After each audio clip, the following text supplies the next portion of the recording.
My work is in the area of blockchain and the dairy supply chain, and I'm going to talk to you about why milk matters in terms of this.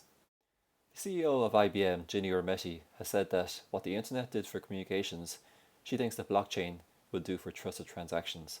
The idea here is that the internet has basically made information more open and more accessible to people all around the world.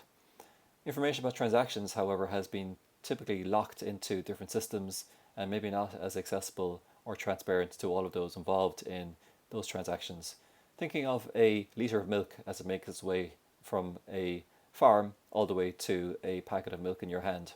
There's a whole bunch of stakeholders and players involved in that, and we have to try and see if we can use technology like blockchain to make the movement of that, to make the information around that litre of milk more transparent, more accessible, and more open to all of the stakeholders involved.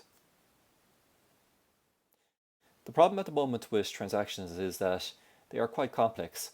All of the stakeholders in a particular transaction, for example, thinking of a litre of milk as it moves along the dairy supply chain, they all have their own records of what's going on.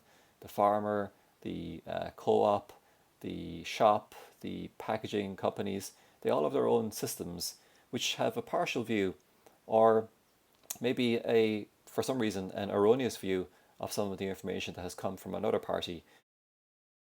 And that can be because of human error. It might be that somebody called out some information over the telephone, or the different paper systems, just errors were introduced along the way. So we have different intermediaries which can create inefficiencies along the way. So it's a very paper-laden process at the moment for many types of transactions, which can result in delays and possibly losses for the different stakeholders involved.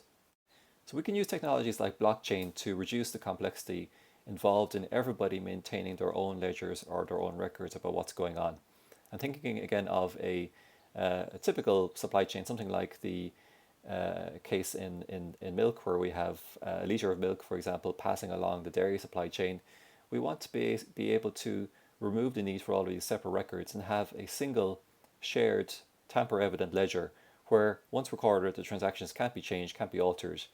All the stakeholders should be able to have a say or a consensus on when transactions are added to the system, and we want to be able to reduce the paper processes involved, hopefully speeding up transaction times and increasing efficiency.